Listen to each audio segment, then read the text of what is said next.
Welcome back to the Inspired Culture. I'm your host, Eric Himes, and today's guest is someone who brings a rare mix of athletic excellence, creative talent, and a heart-centered leadership. Jonathan Wells is a former USA track and field athlete turned entrepreneur, model, and podcast host.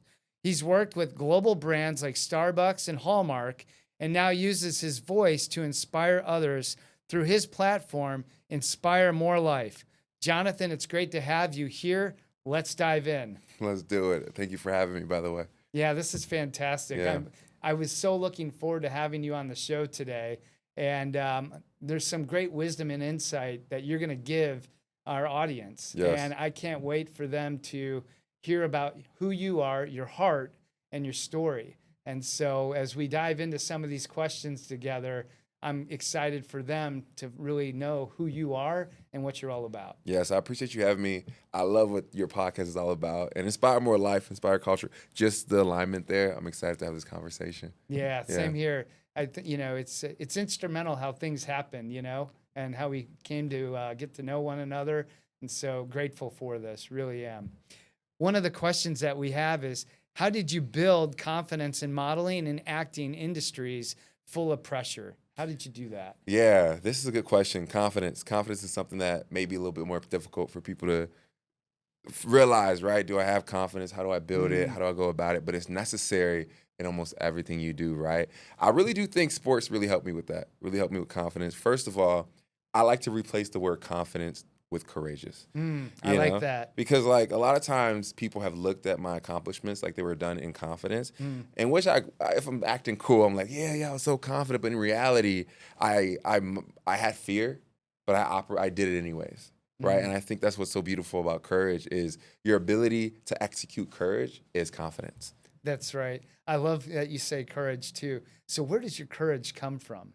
My courage comes from a faith base, right? Yeah. Like I believe in God. And I remember getting ready for competitions, and in the back of my head, I would have verses in my head sometimes that would allow me to fight fear, right? And you got to recognize that when you're going after a journey, when you're going after something, fear will attack you. You'll be afraid. It won't always be like, oh, I can do this. You may be attacked by things. And so what is it in your arsenal? What are your tools to be able to overcome that and be courageous, right? And I have verses. I was like, there was one that said, do not worry.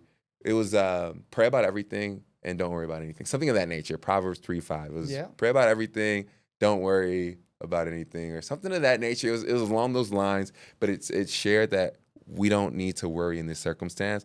All you need to do is pray and continue to take steps forward. And those things really helped me propel. I love that. To me, like when I think about your story and what you're sharing there and your faith, I think it's beautiful. And it's one of the things that, it is the firm foundation, right? And so that is where I believe confidence transitions into courage. Yes. Right? And so we can fake it until we make it. We can do all the things that the world says we should operate by, but true courage only comes being rooted in Christ. Yeah. And I think that's really cool. And thank you for saying that.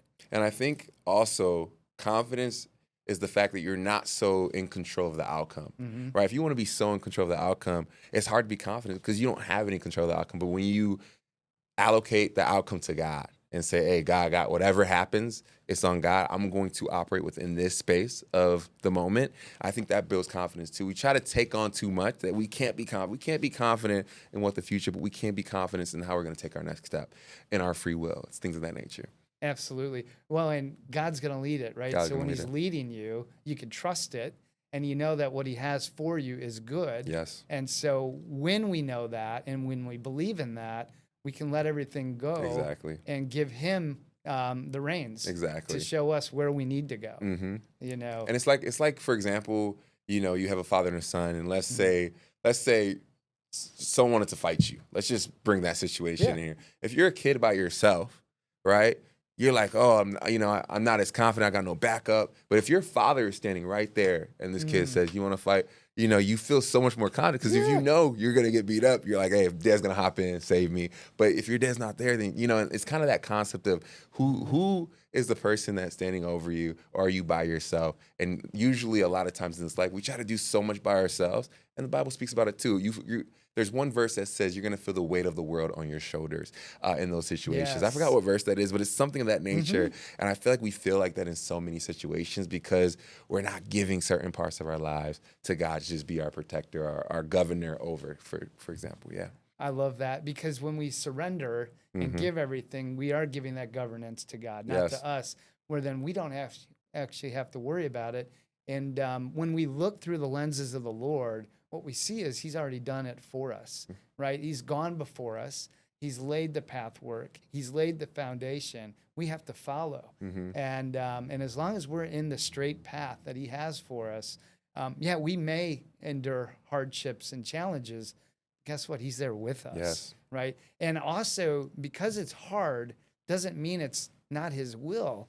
It's meaning He's developing and growing us into something more, Yes. right? And He's like, I need you to learn these things. And so in order for you to learn them, I need you to go through some hard things, because the harder they are, the more you have to rely on me, 100%. right? And so in that reliance becomes the growth in what He would have you grow into, and be prepared for the work that He has for Yeah. you. And if you don't understand that, then you think those hard times are like coming at your confidence, right? Oh, I'm not as confident because I went through this hard time and I didn't get the results that I wanted. But in reality, you should still be confident through those downs and ups, because you're confident in what God's preparing you for and what you're saying. 100%. Absolutely. 100%. Oh, I love that. Yeah. That's so good. So tell us about, have you ever struggled with self-doubt, and how did you overcome it? Oh, yeah. Yeah, I was probably one of the best high jumpers in the nation at one point. Definitely top 5 in the nation. And, sometimes you believe that as a high jumper, you get more confident in terms of like looking at the bar and being like, yeah, like I can do it every time. But honestly, I had self-doubt. I went up there and I was like, man, can I do this? Can I jump 7 feet again? Can I jump 7'5" when the time is right? And a lot of people are like, really? Like, I didn't see that on you. I didn't know you're afraid. I didn't know you had self-doubt. You look so confident.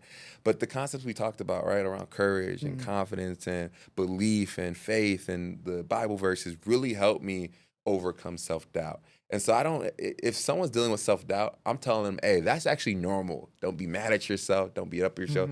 Create a framework in which you have tools and resources to lean back on, so you can, you're battling all the time with things, right? And sometimes you have to battle with self-doubt. When the day self-doubt isn't there, the outcomes aren't necessarily even there either. Some of my best performances has been me battling with self-doubt and then reaching a personal record, because, I'm over. It wasn't like self-doubt wasn't there and I'm jumping freely and that was my best day. I probably had some of that, and I still, overcame it and had some of the best results of my life. And so I try to encourage people on that, because sometimes we can be so hard on ourselves that when we have self-doubt, it comes at our character, it comes at our mindset. We're weak because we have self-doubt. And I just want to encourage people, like some of the best people, I became a Team USA athlete, I became, some things, and I really had self-doubt all throughout the journey. It's the voices in our head, right? And so that self-doubt creeps in, and the Bible talks about it, right? The flaming arrows, right, that come in. And so how do that mindset, right? And taking it back and saying no, protecting your mind. It's like saying you don't have a place here. This is Jesus's space only. No entry allowed. And that flees, and that self-doubt, the story that we have in our head, sometimes is debilitating, right? And if we can't give that and know actually that some of this isn't true even, but yet it's there, and so we believe it until we stop believing it. And it sounds like what you just shared there, Jonathan, is you got a system, a framework, and a process to eliminate that voice when it shows up. Yeah. And to work through it. The first thing you have to do is identify it, right? It's kind of like your mind is your garden. And if you don't know what bugs and things are in your garden that you need to take out or keep in there, then you don't know how your fruit's going to produce. And I feel like some of these thoughts, some of us, unfortunately, whether you believe in the Bible or not, the Bible has been very influential in my life in understanding what's good and bad, or what's a good thought and a bad thought, or what's a thought that's aligned with a godly thought or a worldly thought, right? Or what thought is going to feed me or not feed me. And that's been so interesting, because I feel like a lot of people don't know where to place that thought. Is that thought a real one? Is it a false one? You know what I'm saying? If you're only able to identify if that thought is real or false, then you keep it in your process. And you're like, oh, that's actually, you give validation to a false thought. And so when I'm worrying and I'm thinking about an outcome that is negative to my own, success or something, I know that's not necessarily of God. I don't know where it's coming from always, but I know it's not of someone, it's not of my mother, it's not of my father, it's not of my best friend. And so, when you identify, you're like, okay, I don't know where this thought's coming from, but let me put this over here and let me operate in a place where my father, my mother, my family, my best friend wants the best for me, right? And so I know, maybe we don't get there, but I know they're not going to try to put these thoughts in my head right before I compete or right before. So just getting back to those healthy thoughts, identifying things, putting them in the right areas, and being ready to compete, and always moving forward in that process as well. I love that. Yeah. That's, you're so intentional about how you think about things and how you're navigating the space in your mind, keeping it clear, removing the things that don't belong there, and that would go into not only being courageous, because that's not easy to do. It's also a growth mindset from the standpoint of saying, hey, you don't get to take up real estate in my mind. We're going to pluck you out and get rid of you. And it kind of goes back to the parable in Matthew around good soil, where they had the rocky soil, you had the soil with thistle in it. You had, the weeds that would grow up, and then the seed that would fall on the good soil could grow deep roots. And so when you have that deep root system in place, it's really hard for other things to grow, instead of planting on not the greatest soil to where those roots can be pulled easily. Your faith, your depth in your faith, give you that deep root system to stay grounded. So when other things show up, the grass isn't going. Yeah. It's everything else that doesn't belong that you're removing as it comes in, because you're removing it early, right? And so that mindset gives you the ability to live Christ-like and inspire others and give life. Yes. Right? Because you don't allow things to come in that take it. Yeah. That's powerful. You hit it right on the head. That's so good. Yeah. That's amazing. So how does confidence connect to purpose for you? Confidence and purpose. But we'll say courageousness. Courageousness and purpose.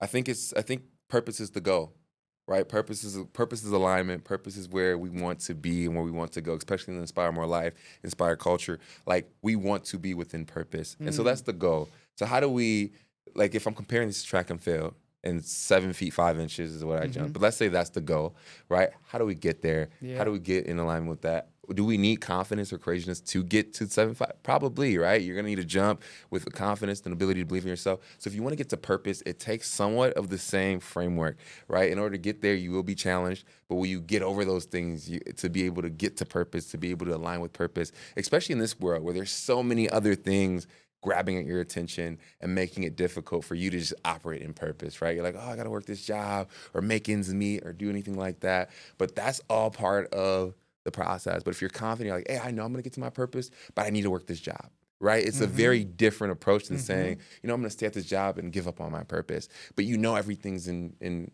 everything's in, what's the word? In favor of where you're supposed to go and what you're supposed to do. Your North Star. Your North Star, 100%. And so I think they really go hand in hand in the journey.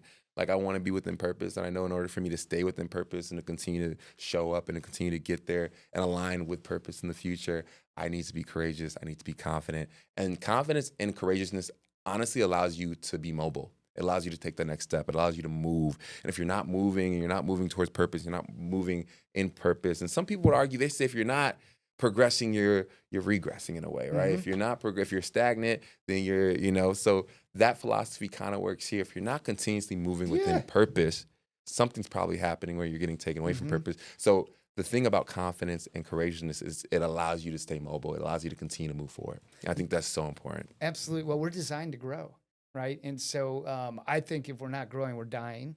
If we're not in our purpose, we're out of our purpose. And so therefore, it's really hard to get energy from the inside continuously on a day-to-day if we're not seeking it, in our purpose and what God's called us to be, called us to do, and then there's a framework and a structure, right? You have to have good discipline, right? And say no to a lot of things to say yes to the things that you're supposed to do. Yes. And you being an Olympic athlete, there's nothing less than discipline Yeah. and a requirement for you to endure the training, the time, the even the diet, right? The dietary requirements of growing muscles in the way that you have to, and in training hard enough to hit that 7.5. Yeah, yeah. And that gave me the ability to, jump in 7.5, gave me the ability to go to Olympic trials. But if you look back on that process, you're like, yes, there was times where I wanted to eat so much fast food or wanted to go out with the friends or stay up late, but you have responsibilities. When you have responsibilities once you commit to your goal. Right, to your mission, to your purpose. And so my commitment was to Olympic trials, and it was to show up as a best athlete for my school and for my university. So then when I took on that responsibility, I had to make sacrifices. And I think sometimes people have a goal that they haven't committed to yet. And so they don't put that responsibility onto themselves yet because they haven't took on that commitment. And so there is a level of commitment when you do say, I'm going to be an Olympian. And maybe you fell short. Like, I made the Olympic trials, but I didn't make the Olympic Games. But at the same time, you still have to go through that same process no matter what the outcome is. And so, And commit to that. Yes. Jonathan, thank you. We're going to take a quick break and we'll be right back. Yes. And I'm excited to connect with you in the next segment and talk more about your journey. Jonathan, before we go to break, where can our audience connect with you online, whether it's your podcast, your social media, or your latest creative projects? Yeah, I think Inspire More Life on Spotify and Apple, but also Instagram would be great. Jonathan J. Wells, Jonathan J. Wells, Wells. Connect with me on Instagram, send me a DM, anything to be able to connect and further the mission, push our mission out there. But yes, Apple and Spotify, we have plenty of guests coming on, and look forward to y'all tapping in. Thanks, Jonathan.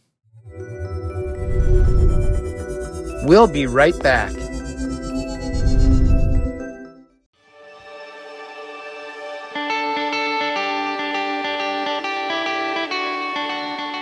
I'm running the London Marathon to support something bigger than myself, bringing clean water to kids in Africa through Team World Vision. The kids have to walk 6 kilometers to get water to bring back to their families. Unfortunately, that water is infected with various bacteria that actually take the lives of these children over time. There's over 800 kids that die per day in Africa due to the fact that there's a clean water shortage. So I'm choosing to run the London Marathon to help raise awareness and support so these kids can have the clean water that they need so they can live a life that they deserve. And so for every mile I run brings us closer to my goal of $25,000 to change lives. Every $50 raised creates clean water for life for one child. So every donation brings clean water to those who need it most. Run with me, give with me. Together we can turn miles into miracles.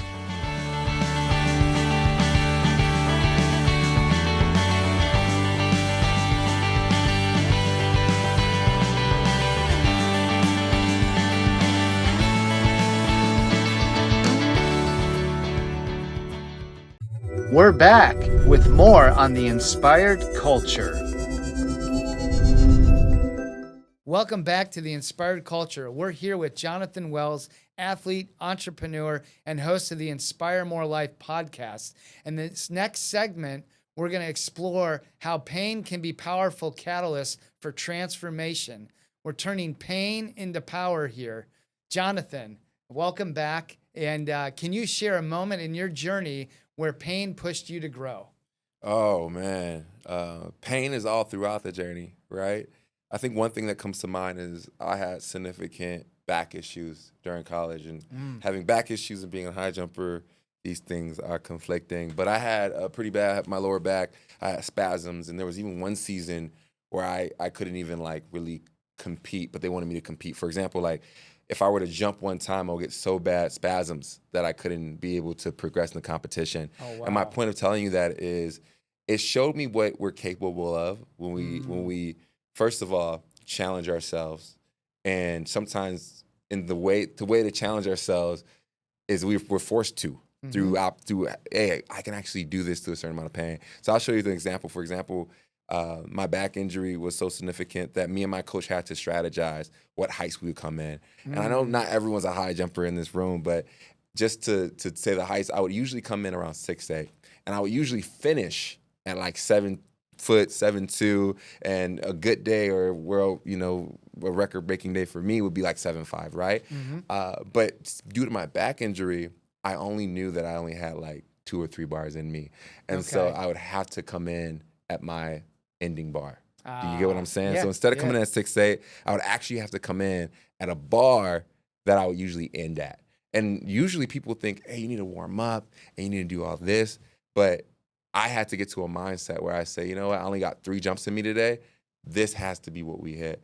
And so for me, I grew. I grew as an athlete. I grew as a person. I grew in my mindset to say, hey, our human potential and what we can accomplish doesn't always need to be these stepping stones. You know what I'm saying? You can actually come in at certain heights in your life, certain areas. And I feel like the way that applies to life is so many people are thinking, hey, I need to do this. I need to be ready for this. Instead of preparing their mind to say, hey, let me jump into this, figure it out, believe in my skill set, believe in what I worked on, and make it happen.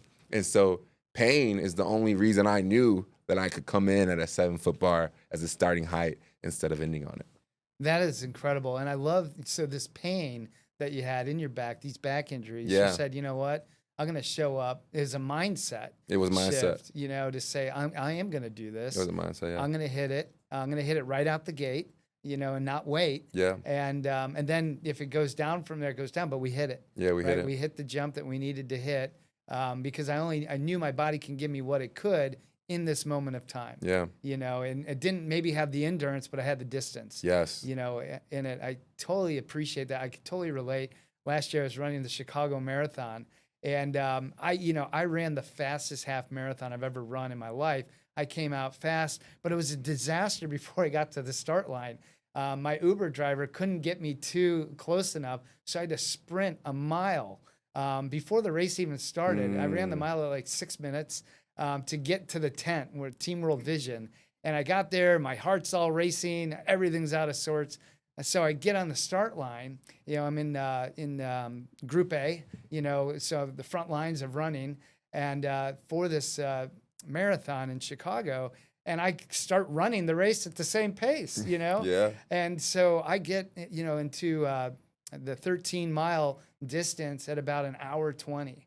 And all of a sudden, I got these huge balls in the back of my hamstring. I couldn't even barely walk. And so there was this lady, thank God, she had this gun out of nowhere, just standing on the side of the, a massage gun on the side of this, the thing. And I'm like, she's like, do you need this? I'm like, yes. So she was right there. And it was the slowest marathon I've ever run. But I had a choice. I could finish or I could, step aside. And the pain that I felt, I never felt pain like that in my life for running. I said, I am going to finish this. And it's not about time. It's about endurance. And I asked myself in this point, what is God teaching me while I'm running right now? And he gave me 13 miles to think about it, in the slow, enduring pace, to recognize, what am I doing this for? Am I doing this for me and the time that I want to get, or am I doing it for the kids in Africa who need clean water?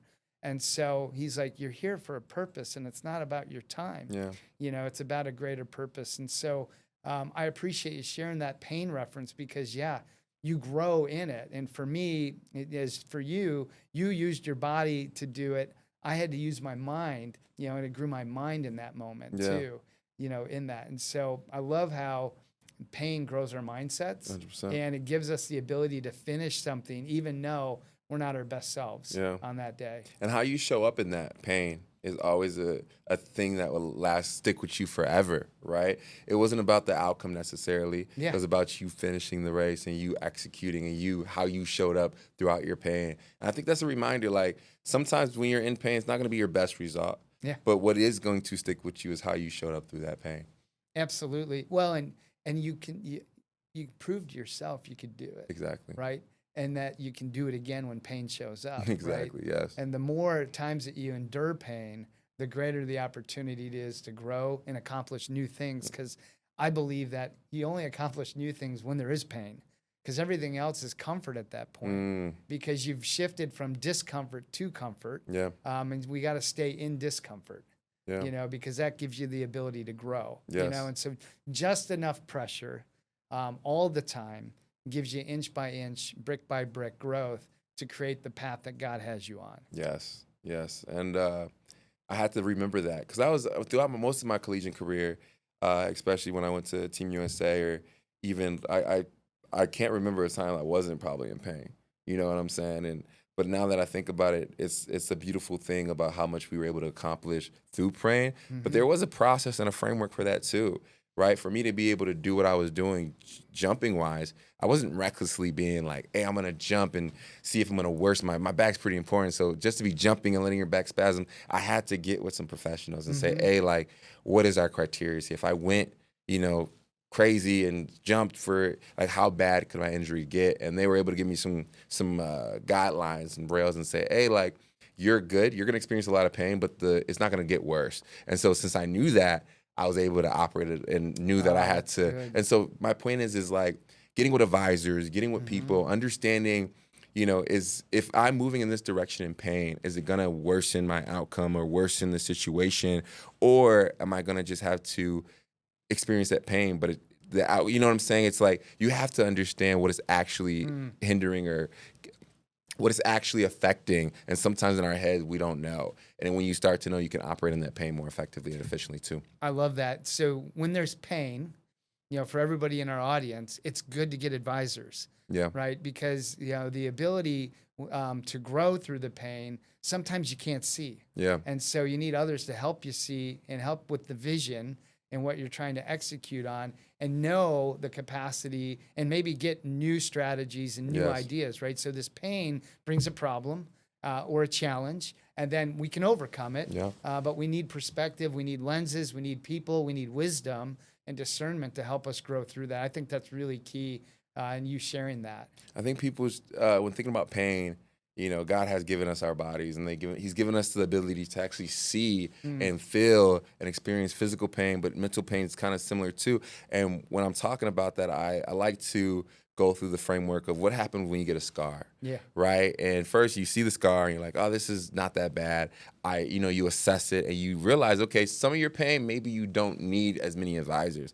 But if it's a significant injury and it's deep and it's bloody and you can't deal with it yourself, and you're like, "Man, this is really going to affect the way I move my arm or the way," then you maybe need to go to the hospital and get treatment, and maybe you need to clean it and get some medicine. So going through that, whether it's mental or physical, going through that process of assessing your pain, realizing how bad it is, getting the right, people and resources to be able to get that injury or that pain healed, whether it's mental or physically, and to go through that process. And so, you can be able to work through that. Yeah, I like that. I like the pain analogy with the wound. Yeah. Because I think that all of us as human beings carry wounds. Exactly. From every part of our life, from childhood growing up.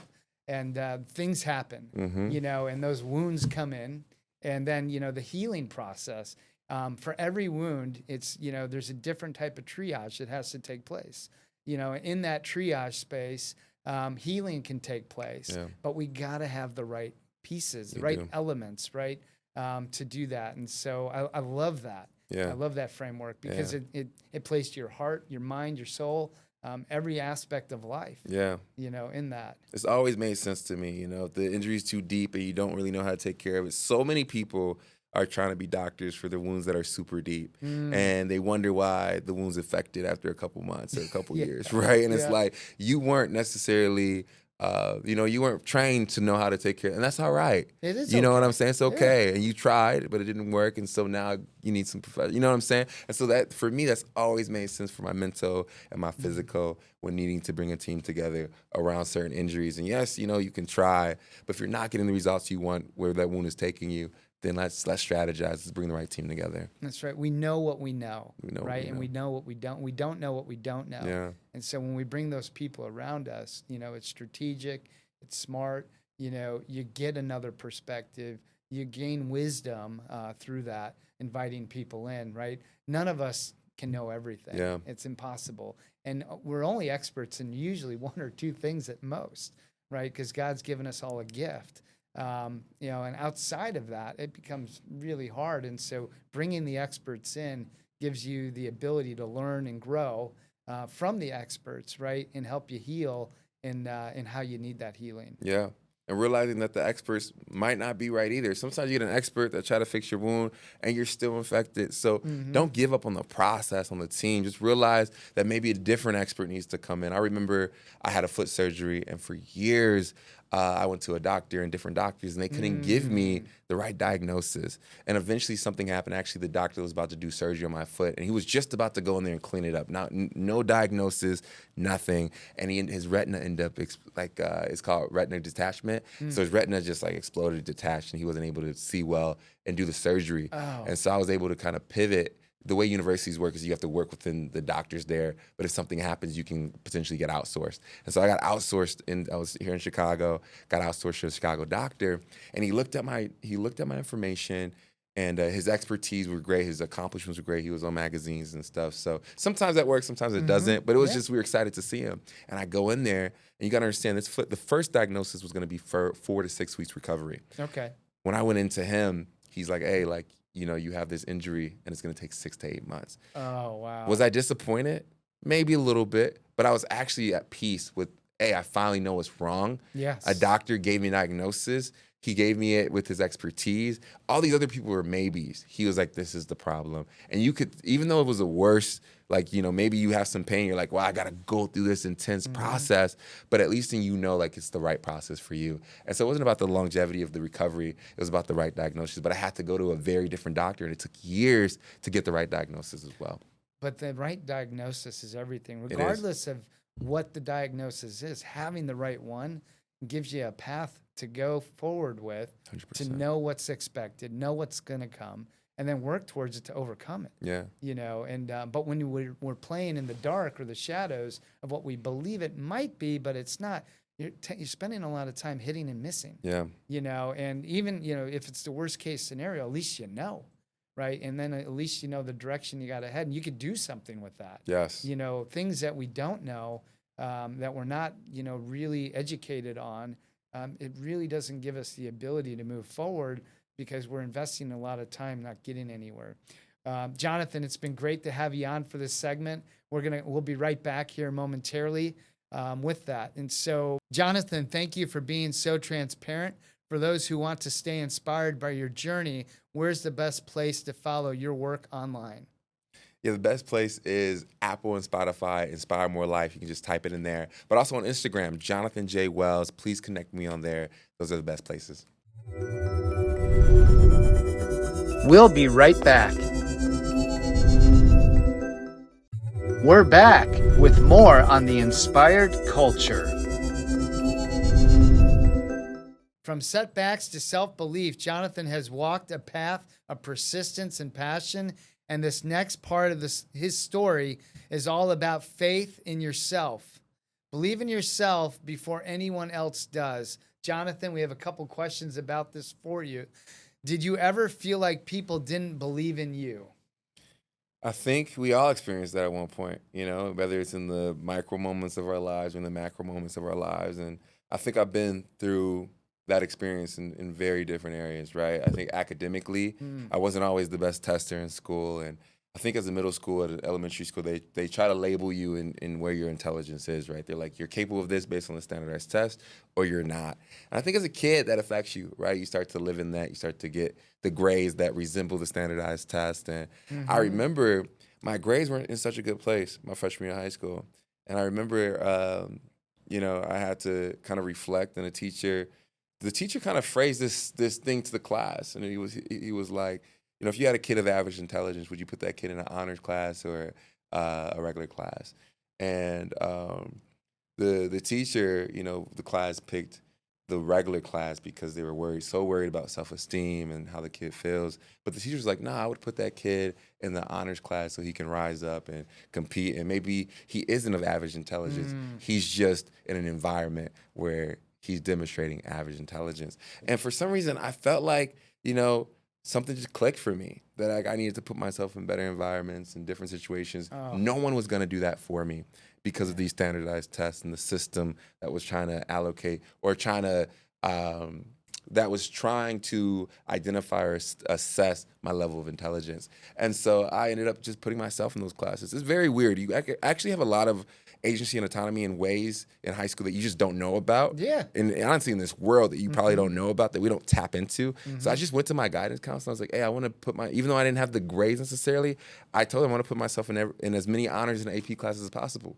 And he was like, I can't really do AP for you, but we'll put you in 3 or 4 honors classes to start off. It was super random. I didn't have the standardized test for it. I didn't have that ability, but I had the access of just asking and telling them what my mission was and what I wanted, whether no one believed in me.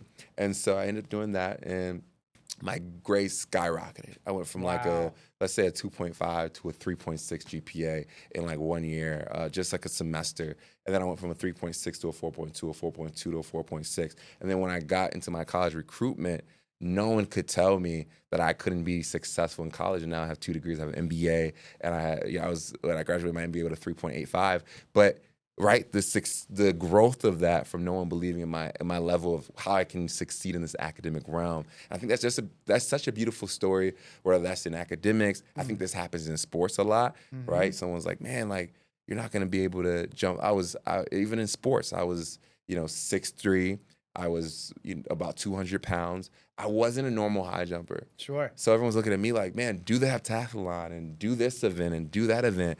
But I just felt like I was a high jumper, right? And no one really believed that, hey, I was gonna jump 7.5. And I think even my coaches kind of thought it, but they're the ones that were like, hey, like maybe you should do the heptathlon, maybe you should do this. And I'm like, I tried it, and I was somewhat successful at it, but I felt like we needed to go back to the high jump, and that's where we found most of our success. And so in your life, I feel like you have to really hone in on what you're called to. Yes. And believe in that, move forward through that. And those are 2 beautiful situations that I ended up honing in on and found real big success at too.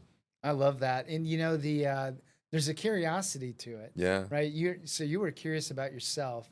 You were curious about what resources are out there to navigate you on the journey that you wanted to go on, that you felt compelled that you were supposed to be on. And you sought out those resources starting with your guidance counselor. Yeah. I think that's really neat. I don't think a lot of people do that, quite frankly. I think more should, but it's an awareness, and it was a desire. It was something inside of you that said, I'm not being challenged, and so I'm not producing at the level I could produce because, you needed that challenge. And I think everybody needs that challenge, really. We're so much more capable of doing things than we actually believe. And when and you proved it, when you're challenged, you have the systems in place to accomplish the outcomes that you're after, and you knew it, and so that's played out in your entire life. Yeah. That's really, really neat.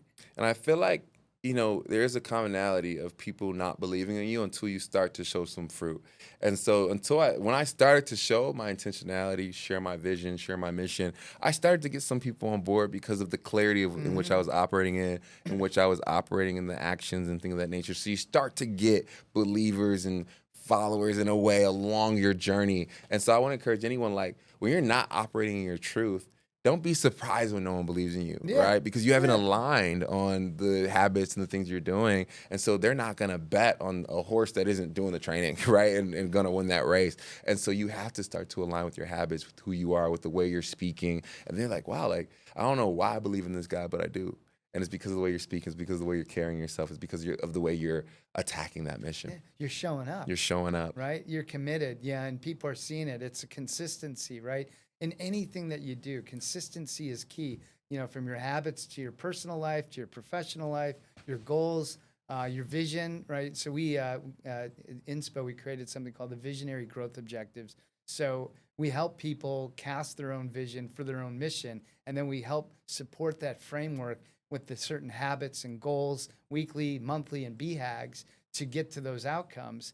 And so the framework that you're talking about, it's so important. And people at first, right, it was just like one of my buddies, John Peacock, a great friend of mine, he one day he called me up and he's like, hey, I want you to run the Chicago Marathon. I'm like, John, I've never run that far in my life. This was like 6 years ago.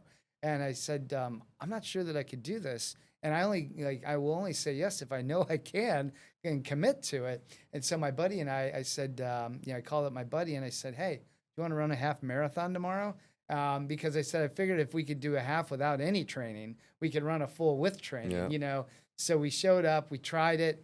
We did run the half.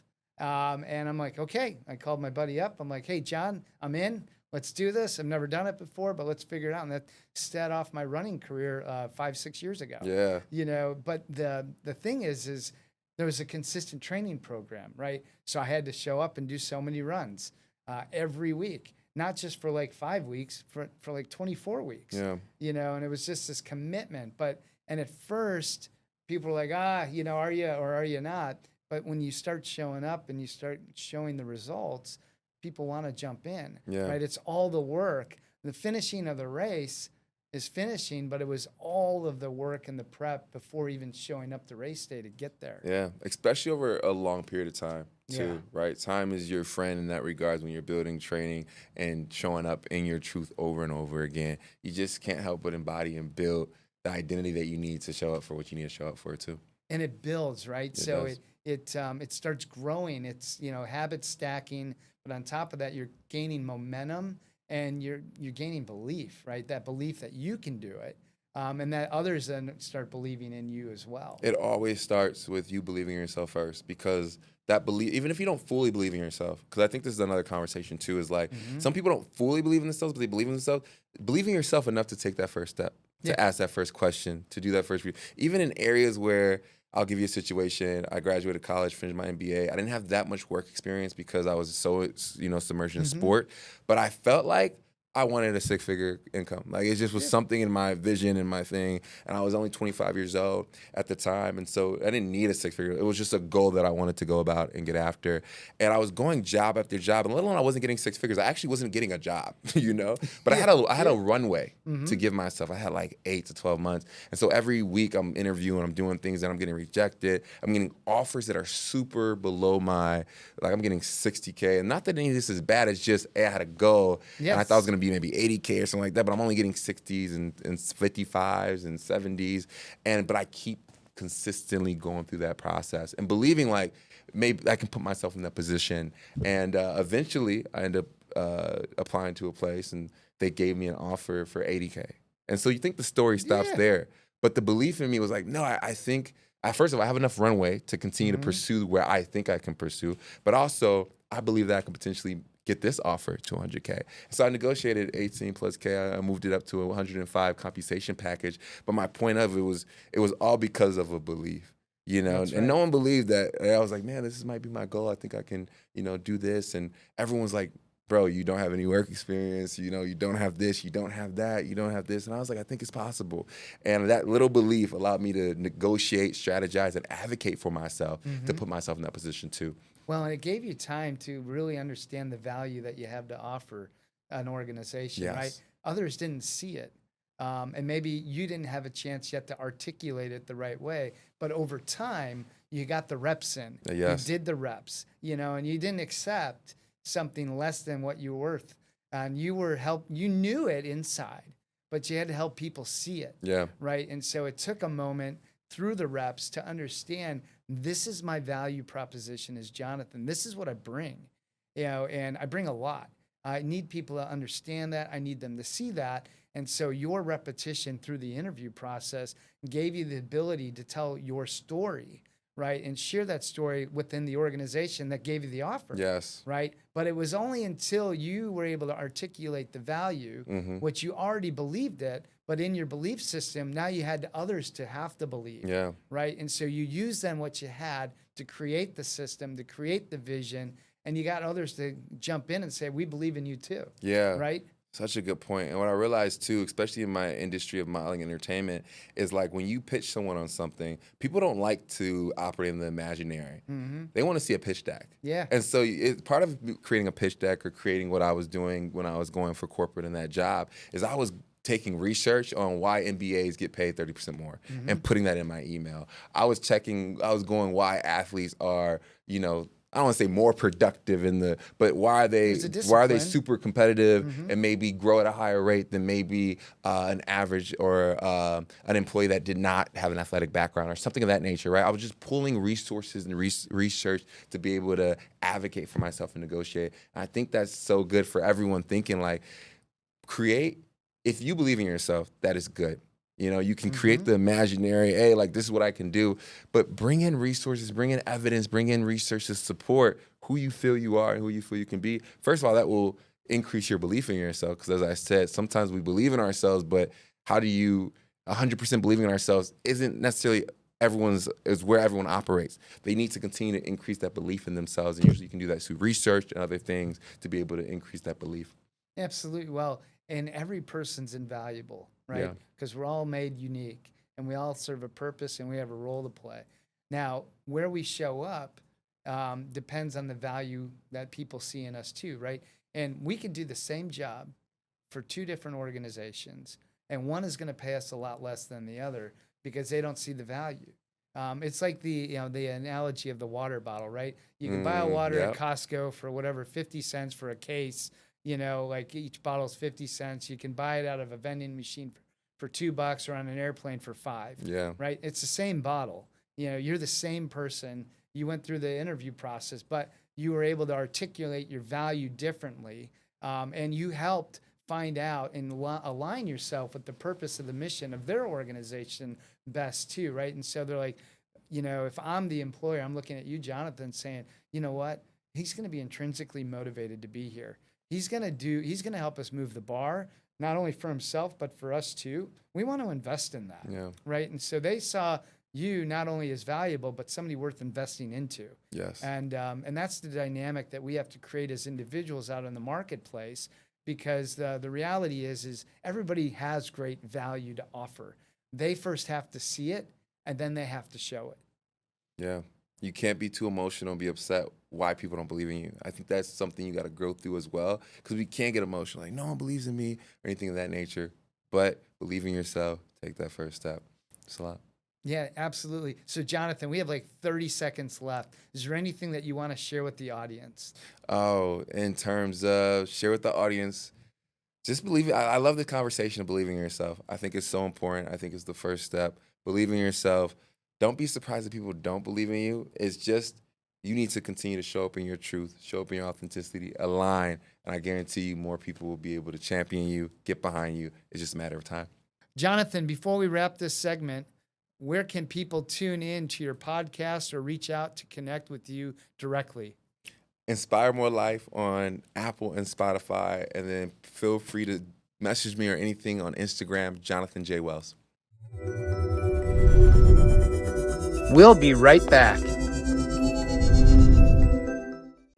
We're back with more on the inspired culture. We're closing out with Jonathan Wells here on the inspired culture. In this final segment, we talk about building an intentional life and how each of us can be part of something greater. Our topic's going to be creating an inspired culture in your own life. So, Jonathan, what does inspired culture mean to you personally? Inspired culture aligns with Inspire More Life. I feel like they're just parallel, going in the same direction, right? And I feel like it's a community of inspiration. And once a person lives in their truth and they align, they inspire someone else, and it becomes a culture, right? When you think about a company or you think about an organization and you think about the culture, you think about how people are showing up, how people are acting, how people are behaving, how one person is inspiring the other, and then the whole organization kind of grows because of that. And I think the inspired culture talks about, or really shows that within humanity, all of us being able to align, all of us being able to be purpose driven will organization is like our humanity, our organization as a humanity will increase, do beautiful things. And I think that's the mission. I love it. Yeah, the inspired life and the inspired culture are so similar. One of the things that I think about is people taking, right? In the world we live in, if you allow it, it will take from you all day. And where it begins is your time. Yes. And I think that time is the most critical resource that anybody has. And we have to protect it, be strategic with it, and and so on and so forth. And so when I think about this inspired culture and what you shared in the inspired life, it's purpose, it's intentional. We know where we're going because it's the choices we've made, not by the choices given us to execute on or be influenced by. We're taking over the influence, being God inspired, God direction, and having God lead us. And Yeah. so that intentionality drives purpose. It drives the inspiration for us to achieve so much more because we're focused, we're intentional, and we can go deep, not surface, not touching it, getting excited about the next shiny thing that runs by. But this is an endurance run. Yeah. This inspired life, this inspired culture, it's not something that you just do 3 days a week. You live it out 365, 24/7. And that is so important because that says I'm going to be intentional about my relationships. I'm going to be intentional about how I choose to show up and be present and really be a lifelong learner to invest in those relationships around you. We could go after and pursue money. We could pursue all of these things, but pursuing the relationships, everything. Yeah. And being invested in that and purposeful and intentional. Yes. Yes. 100%. My dad left a quote with me when I was younger, and his mission was to liberate people too. And I think our mission is to liberate people as well, to be their best selves, to do what to walk them into the world of, like, there is possibility. And it was an Einstein quote. It was like, if you measure a fish's ability off its ability to climb a tree, it will live its entire life feeling that it's stupid, right? And I think the mission also with Inspire More Life and Inspire Culture is helping people realize that Inspired is not just for one part of the world or one type of race or individual. Inspired is for all people. Possibility is for all people. And to liberate people in their abilities to walk in purpose and walk into alignment of purpose, passion, and potential. Yes, I love that. And holistically, Yes. right? It's every part of us. I work with a number of different organizations, and I'm always like, there's only one of you. So 2 people can't show up, and they all look at me like, what? I'm like, yeah, the person that's at home and the person that's at work. It's the same person, but yet we wear 2 different masks, or we carry ourselves as 2 different people or personas. The reality is we're one, and we got to foster that environment. You know how exhausting it is to be one person at home and one person at work? That's tiring in and of itself. But a lot of people do that because they don't feel safe to bring their self to work, the real self, right? Because there's this performance-based driven environment that it doesn't mean we still can't perform, but it's okay to be ourselves. Yeah. But it's a comparison trap of work, growing and climbing the corporate ladder. The risk of being myself may cost me a promotion, right? Which that shouldn't be the reality, but sometimes that is the reality, right? Because I'm not like my boss. And so that plays a risk. But in the world and what we teach is you don't have to be. We want you to be the best version of yourself. We want you to have the opportunity to grow. And you know what? The best will come for you. And it may be where you're at, or it may not be, but you're going to, really blossom into who you're called to be. I think more because you work with organizations that help organizations and companies get to that level of helping their employees or the people within the organizations get to that level of authenticity, right? Yes. And I think, when I decided to leave corporate a couple years ago, it's there, it's starting, but based on your work and hopefully other organizations' work, we're getting more companies in that direction. However, one of the best things about me stepping away from corporate was that I can be the same person in multiple rooms. So what you're saying is spot on, and being able to do that and being able to find a way to do that. But also we understand, like, sometimes organizations don't make it easy for you to show up authentically. Right. You know what I'm saying? And so, you just leave your job and quit and, figure it out. I don't know if I'll recommend that too, but that's why we have your organization. That's why we have these conversations about people's process, so we can be able to give visibility that it's not necessarily easy, but it's possible. It is. Right? There's some process. There's some work to do.